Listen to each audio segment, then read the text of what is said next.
Hello my dear students, मैं लेकर के आया हूँ आपके लिए स्फेरिकल मिरर। जैसा कि आप सामने देख रहे हैं, एक स्फेयर मैंने बनाया हुआ है, हॉलो स्फेयर है, जिसमें दोनों ही मिरर को मैंने शो किया हुआ है।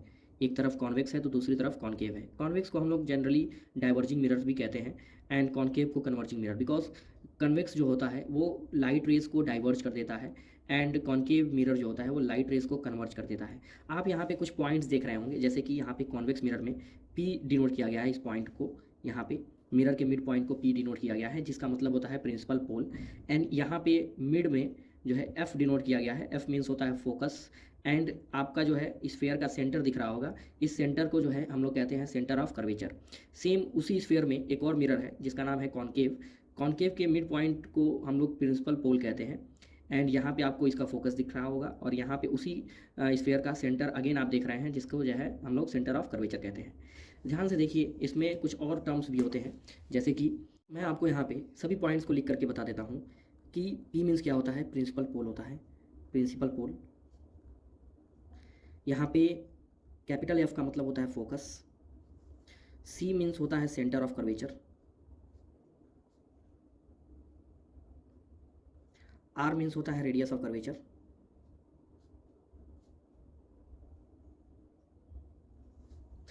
एंड यहाँ पे आप देख पा रहे होंगे, यहाँ पे एक स्मॉल एफ भी है, जिसका मतलब होता है फोकल लेंथ।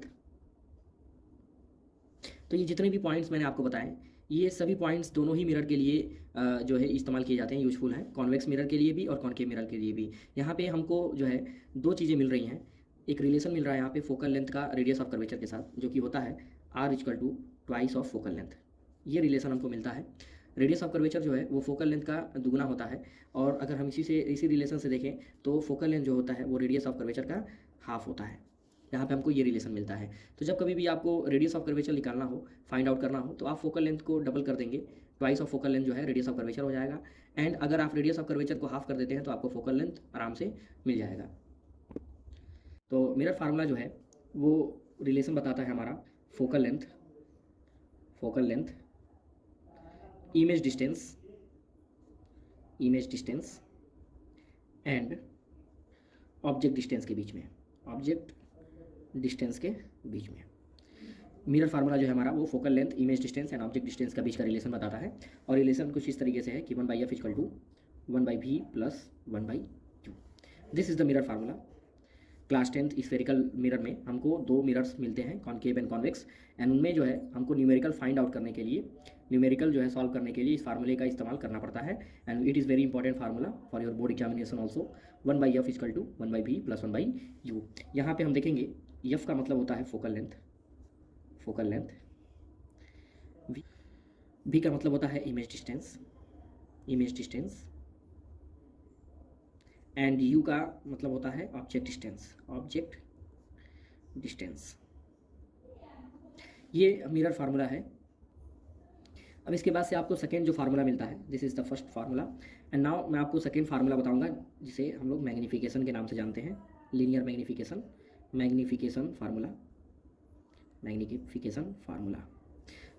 फार्मूला कुछ इस तरीके से होता है, यम इक्वल टू HI/HO। यहाँ पे हम देख रहे हैं HI का मतलब होता है, HI means height of image, and HO मतलब होता है हाइट ऑफ ऑब्जेक्ट।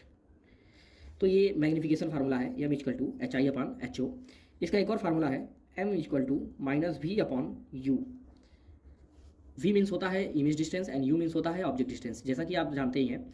और हम इन दोनों को कंबाइन करके ऑन कंबाइनिंग बोथ इक्वेशंस हम यहाँ पे फॉर्म कर सकते हैं HI/HO इक्वल टू -v/u। हम एक और रिलेशन निकाल सकते हैं इससे, HI/HO इक्वल टू -v/u। ये तीनों ही फार्मूले जो हैं वो हमको इस्तेमाल में आएंगे क्लास 10th के न्यूमेरिकल्स को सॉल्व करने के लिए, क्लास 10th फिजिक्स चैप्टर 1 के न्यूमेरिकल्स को सॉल्व करने के लिए। तो बहुत ही इंपॉर्टेंट तरीके से आप इनको लर्न कर लेंगे। एंड मैं आपको नेक्स्ट वीडियोज़ में इन सभी फार्मूले के बेसिस पे क्वेश्चन लेके आने वाला हूँ, जिनको मैं सॉल्व करूँगा। एंड मैं आपको उसको सॉल्व करने का तरीका बताऊँगा, बहुत ही सिंपल वे और बहुत ही ईजी तरीके से आप सब इसको कर ले जाएंगे। इनमें कुछ और फैक्ट्स भी होते हैं, लाइक अगर मैग्नीफिकेशन की वैल्यू जो है हम सॉल्व करते हैं और वो 1 से ग्रेटर आ जाए, 1 से लार्जर आ जाए मैग्नीफिकेशन की वैल्यू, तो उस सिचुएशन में जो इमेज होगा वो एनलार्ज होगा, वो कैसा होगा, एनलार्ज होगा। And if m equal to 1 हो जाए, यम की वैल्यू 1 के बराबर आ जाए तो उस समय इमेज जो है वो सेम साइज का बनेगा, जो इमेज बनेगा यानी इमेज जो फॉर्म होगा वो सेम साइज का फॉर्म होगा। And now third, M is less than 1 होता है। अगर यम 1 से कम आता है, 1 से कम आता है, तो उस सिचुएशन में इमेज डिमिनिश्ड बनता है, उस सिचुएशन में इमेज डिमिनिश्ड बनता है। इस बात का एकदम ख्याल रखेंगे आप। नाउ एक और बात मैं बता दूं कि कभी कभी न्यूमेरिकल में नेचर भी पूछता है, नेचर ऑफ द इमेज। तो न्यूमेरिकल के थ्रू हम लोग को दिक्कत आता है कि हम बता नहीं पाते कि इमेज का नेचर कैसा है, वो रियल इन्वर्टेड है या वर्चुअल इरेक्ट है। तो उसके लिए एक पॉइंट मैं आपको बताऊंगा, यम इक्वल टू निगेटिव आता है, मीन्स यम की वैल्यू, मैग्निफिकेशन की वैल्यू अगर निगेटिव आता है तो उस सिचुएशन में जो है हमारी इमेज रियल इन्वर्टेड कहलाएगी, रियल इन्वर्टेड। उस सिचुएशन में हमारी इमेज जो है वो रियल इन्वर्टेड कहलाएगा। और अगर यम की वैल्यू पॉजिटिव आती है, यम की वैल्यू पॉजिटिव आती है तो उस सिचुएशन में इमेज हमारा, उसका नेचर वर्चुअल एंड इरेक्ट होगा, उसका नेचर जो है वर्चुअल एंड इरेक्ट होता है। इस बात का खास ख्याल रखेंगे जब आप न्यूमेरिकल सॉल्व करते हैं और उस क्वेश्चन में दिया होता है कि आप नेचर भी बताइए, तो यम की वैल्यू आप देखेंगे अगर वो निगेटिव में आती है तो रियल इन्वर्टेड होती है, अगर वो पॉजिटिव में आती है मैग्निफिकेशन की जो वैल्यू है तो वो वर्चुअल इरेक्ट कहलाता है।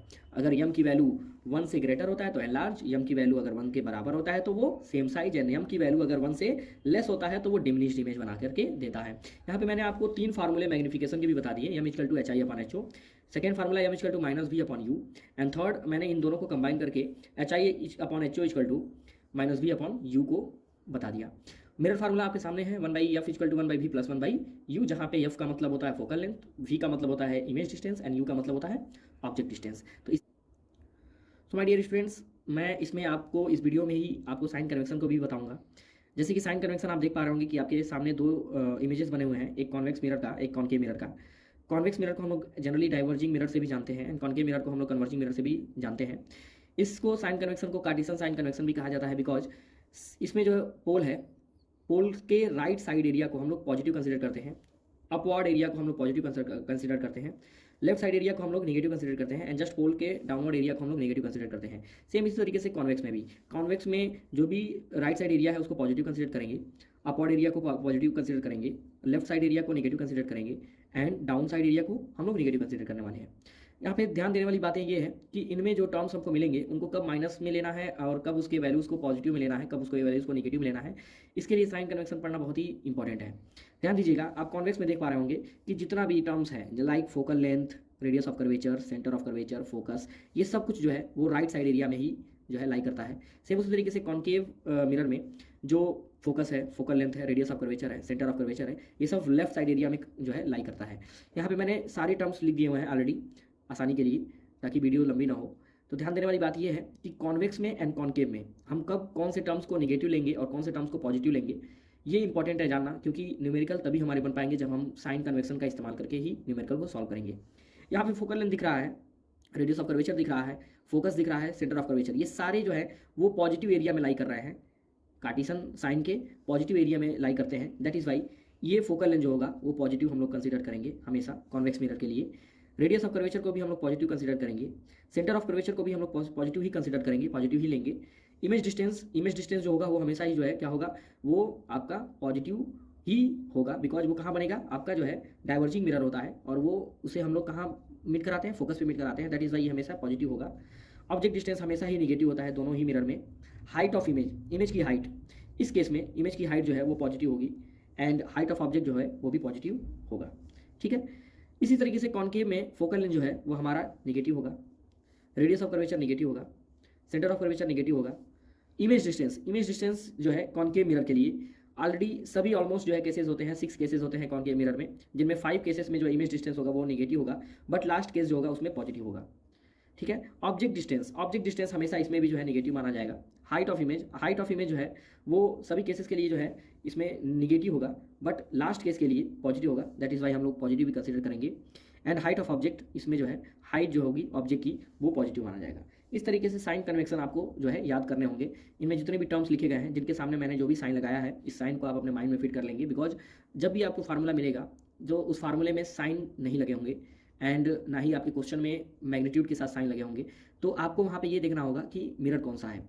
अगर कॉन्वेक्स है तो उनमें ये सारे टर्म्स आपको याद रखने होंगे। Focal length, radius of curvature, curvature, centre of curvature, image distance, object distance, height of image, height of object. इस तरीके से सेम कॉन्केव मिरर में भी आपको इन सभी टर्म्स को याद रखने होंगे एंड उसके साथ साइन कन्वेक्शन भी याद रखने होंगे।